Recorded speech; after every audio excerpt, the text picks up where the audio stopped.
Саламатсыздар ма балалар? Бүгінгі сабағымыз 2 сынып қазақ тілі сабағы. Бүгінгі сабақ көруден алдын менің каналыма тіркеліп, қоңырау түймесін басып қойыңыздар. Бүгінгі сабағымыздың тақырыбы сұраулы сөйлем. 46-шы жаттығу.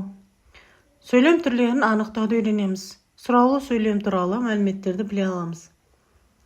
Бүгінгі алғашқы жаттығуымыз 37-ші жаттығу. Мәтіннің басын және соңғы бөлігін оқы дейді. Дастан сабақта отырып, қайта-қайта терезеге қарай берді. Сабақ аяқталды. Дастан далаға жүгіріп шығып, бар даусымен «Мені шақырған кім?» деп айғайлады. Оған күн күлімдеді. Оған кішкене құс әндетіп сайрады. Оған қызыл шие сабағын иіп, жемісін ұсынды. Мәтін не туралы? Мәтін дастан туралы. Оның негізгі ойы неде? Оның негізгі ойы кімнің мені шақырғаны деген, іздеу. Қарамен жазылған сөйлем тиісті дауыс ырғағымен оқы. Оның қандай сөйлем екенін айт дейді. Қарамен жазылған сөз мені шақырған кім деген сөз, Бұл яғни сұраулы сөйлем, өйткені сұрақ беріп тұр, оларға жүгіріп шығып, далаға жүгіріп шығып, мені шақырған кім деп айтып тұр, сұрап тұр. Ешкім жоқ бірақ, ол сұраулы сөйлем болып табылады екен балалар. Сұрақ ретінде айтып тұрған сөйлемді біз сұраулы сөйлем деп атайды екенбіз. Сұраулы сөйлемнің ең соңында сұрақ белгісін қояды екенбіз. Енді бұл жердегі сұраулы сөйлем не екенін түсіндіңіздер ғой, жазып мәтіннің басын және соңғы бөлігін оқып аласыздар.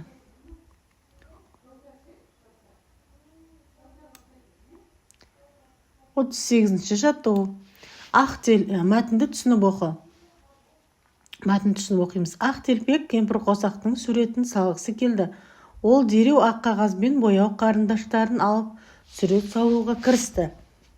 Кенет осындай кемпір қосақ бола ма екен деген біреудің даусын естілді. Ақ телпек бұрылып қарап еді, ешкім көзінен көрінбеді. Ал қабырғаға күн сәулесі түсіп тұр екен. Амансың ба балақай, бұл менмін. Күн сәулесімін. Сенмен сөйлесіп тұрған. Сен кемпір қосақты дұрыс бояған жоқсың дейді. Қалай бояу керек екенін сен қайдан білесің дейді. Себебі кемпір қосақты жасайтын менмін дейді. Сонда қалай? Сен ақсың, ол болса түрлі түсті ғой дейді. Мен әншейін сырт көзге ғана ақ болып көрінемін.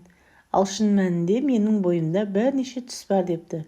Қызыл, қызыл сары, жасыл, көк көгілдір және күлгін. Өйткені күннің шыққан кезде қызарып шығады, яғни батқан кезде қызарып, қызғылт түсте, сары түсте, әртүрлі түстер береді аспанда. Сондықтан күнді әртүрлі түсте болады екен. Яғни жаңбыр жауып, бірден артынан күн шықса, сол кезде сәулелер анық көріліп, түстер кемпір қосақ көрінеді екен.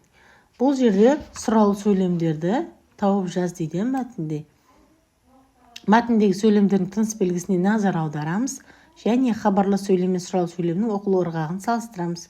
Мәтіндегі сұраулы сөйлемдерді теріп жазамыз. Мәтіндегі сұраулы сөйлемдер осындай кемпір қосақ бола ма екен? Сұраулы белгі. Амансың ба балақай? Сұрақ беріп тұр. Қалай бояу керек екенін сен қайдан білесің? Бұл да сұрақ беріп тұр. Сонда қалай? Деген бұл да сұрақ беріп тұр. Яғни бұлардың барлығы сұраулы сөйлемдер екен. Енді бұл жерде хабарлы сөйлем, мынау. Хабарлы сөйлем дегеніміз бұл менмін, күн сәулесімін, сенімен сөйлесіп тұрған дейді. Хабарлап тұр, Сен кемпір қосақ дұрыс бояған жоқсың деген сияқты сөздер хабарлы сөйлем болып табылады. Енді жауап алу мақсатында айтылған сөйлемді сұраулы сөйлем дейді. Сұраулы сөйлемнің соңына сұрақ белгісі қойылады. Мысалы, сенің досың кім? Бұл да сұрап тұр, жауап алу мақсатында бір адамнан сұрап тұр. Сенің досың кім деп сұрақ белгі, яғни бұл сұраулы сөйлем болып табылады екен. Сұрақ белгісі қойылады екен сөз соңына, сөйлем соңына. Келесі 39 жаттығу. Төмендегі сұрақтар бойынша парталасыңмен диалог құрастыр дейді. Бірінші, мысалы, төменде сұрақтар бойынша екі достың мысалы, бір сенің сынып парталасың болса, Ақерке болса, 2 кім болады? Бұл сен боласың, иә? Мысалы, Ақерке, нешінші сыныпта оқисың деді саған. Сен жауап бересің: 2-ші сыныпта оқимын. Одан кейін тағы да Ақерке сұрақ қояды: сабақтарың сағат нешеде басталады? Оған жауап ретінде сен 2: сабақ 14-15-те басталады. Тағы да Ақеркенің сөзі: сабақтан кейін не істейсің? 2-ші бұл сенің сөзіңе: сабақтан соң би үйірмесіне барамын. Яғни 2 адамның сұрақ-жауап арқылы сөйлесуі, бұны диалог деп атайды екенбіз, балалар. Диалог. Енді бұл жерде диалог құрастырдық, иә? Сұрақтарға жауап жазып, сен және Ақеркенің арасындағы диалог болды, құрастырылды. Бұл жерде сұраулы сөйлем мыналар. Сұрақ белгісімен берілген сөйлемдер сұраулы сөйлем болып табылады екен. Келесі 40-шы жаттығу. Хабарлы сөйлемдерді сұраулы сөйлемдерге айналдырып жаз дейді. Хабарлы сөйлем, мысалы, Толқын кітапханадан кітап алды. Хабарлап тұр, иә? Енді оны сұраққа айналдырамыз. Сұраулы сөйлемге: Толқын кітапты қайдан алдың? Деп сұраулы сөйлемге айналдырамыз. Тағы да хабарлы сөйлем: ол көп оқиды. Оған сұраулы сөйлемге айналдырамыз: ол қанша уақыт оқиды? Тағы да хабарлы сөйлем: әжесіне ертегі оқып береді. Енді сұраулы сөйлем: кімге ертегі оқып береді? Деген сұраулы сөйлемге айналдырып жазады екенбіз, балалар, хабарлы сөйлемдерді.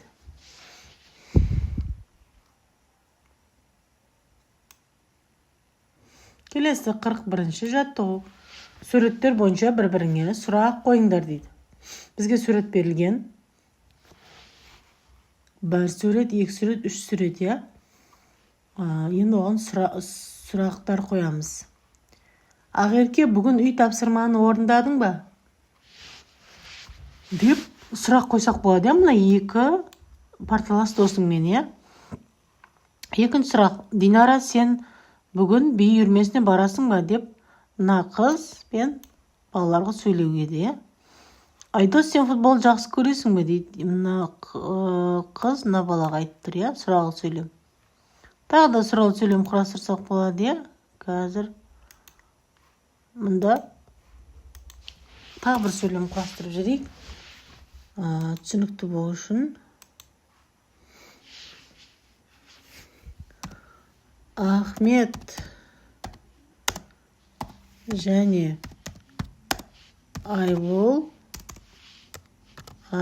үлкен әріппен,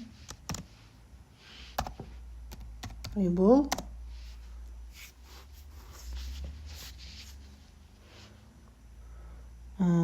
жаттығуға барасың ба? Деп қыздар сұрақ қойы мүмкін, е? Бұл сұраулы сөйлем болады екен. Осымен бүгінгі сабағымыз аяқталды, балалар. Менің каналыма тіркеліп, қоңырауша түймесін басып қойыңыздар. Менің каналымда бастауыш сынып сабақтары жүргізіледі. Сау сәлеметте болыңыздар. Каналыма тіркеліп алыңыздар.